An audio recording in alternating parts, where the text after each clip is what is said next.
భారతదేశంలో నాగరికత సింధు నదీ తీరంలోనే మొదలైంది అని మనం అనుకుంటాం. కానీ తమిళనాడులో 2600 సంవత్సరాల పాత నగరం బయటపడింది. అది ఎలా కనుగొన్నారు? అక్కడ వాళ్ళు ఎలా జీవించేవారు? ఇది నిజంగా మైండ్ బ్లోయింగ్ స్టోరీ. ఇది కీలడి, వైగై నది తీరంలో ఉన్న ఒక ప్రాచీన నగరం. ఇది కేవలం రూయిన్స్ కాదు, ఇది ఒక advanced urban civilization. South India హిస్టరీని మార్చిన డిస్కవరీ. నాగరికత ఎలా బయటపడింది? 2013-14 సమయంలో archaeological survey of India Vaigai river వ్యాలీలో సర్వే చేసింది. అక్కడ పాటరీ పీసెస్ కనిపించాయి. దీనితో 2015లో ఒఫీషియల్ ఎక్స్కవేషన్స్ ప్రారంభమయ్యాయి. మొదటి ఎక్స్కవేషన్ని లీడ్ చేసినది ఆర్కియాలజిస్ట్ అమర్నాథ్ రామకృష్ణ. ఆ తర్వాత తమిళనాడు ఆర్కియాలజీ డిపార్ట్మెంట్ కొనసాగించింది. కార్బన్ డేటింగ్ ప్రకారం కీలడి నాగరికత సుమారు 600 BCE వరకు వెళ్తుంది. అంటే 2600 సంవత్సరాల కంటే పాతది.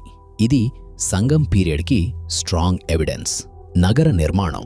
ఇక్కడ దొరికిన స్ట్రక్చర్స్ చూస్తే brick houses, planned streets, underground drainage system. ఇది విలేజ్ కాదు, ఇది ప్రాపర్ సిటీ. ఇండస్ వ్యాలీ లాంటి అర్బన్ ప్లానింగ్ కనిపించింది. దొరికిన వస్తువులు. కీలడిలో కనుగొన్నవి pottery, beads, iron tools, gold ornaments. ఇవి మనకు ఏం చెబుతున్నాయి? క్రాఫ్ట్ అండ్ ట్రేడ్ అడ్వాన్స్డ్గా ఉన్నాయని. లిపి అండ్ విద్య. ఇక్కడ చాలా ఇంపార్టెంట్ డిస్కవరీ. తమిళ్ బ్రాహ్మీ ఇన్స్క్రిప్షన్స్, అంటే వాళ్ళు చదవడం, రాయడం వచ్చు. ఎడ్యుకేషన్ సిస్టమ్ ఉంది. సో ఇది వెరీ అడ్వాన్స్డ్ సొసైటీ. ఆహారం. ఆర్కియాలజికల్ ఎవిడెన్స్ ప్రకారం వాళ్ళు రైస్, మిల్లెట్స్, పల్సెస్ తినేవారు. యానిమల్స్ బోన్స్ కూడా దొరికాయి. అంటే vegetarian plus non veg diet mix. దుస్తులు. డైరెక్ట్ క్లోత్స్ దొరకలేదు, కానీ ఇండైరెక్ట్ ఎవిడెన్స్ ఉంది. స్పిండిల్ వోల్స్, వీవింగ్ టూల్స్ దొరికాయి.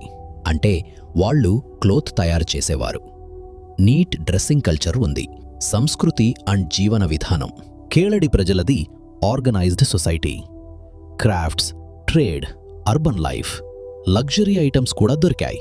అంటే వాళ్ళు ఎకనామికల్లీ స్ట్రాంగ్. దేవుడు అంట విశ్వాసాలు. ఇక్కడ ఇంట్రెస్టింగ్ విషయం, టెంపుల్స్ క్లియర్గా దొరకలేదు, కానీ symbols, rituals, evidence, nature worship, local beliefs ఉండే అవకాశం. సంగం లిటరేచర్తో కనెక్ట్ అవుతుంది. కేళడి మనకు ఒక గొప్ప నిజం చెబుతుంది. నాగరికత ఒక్కచోట మాత్రమే కాదు, ఇది దేశం అంతటా విస్తరించింది.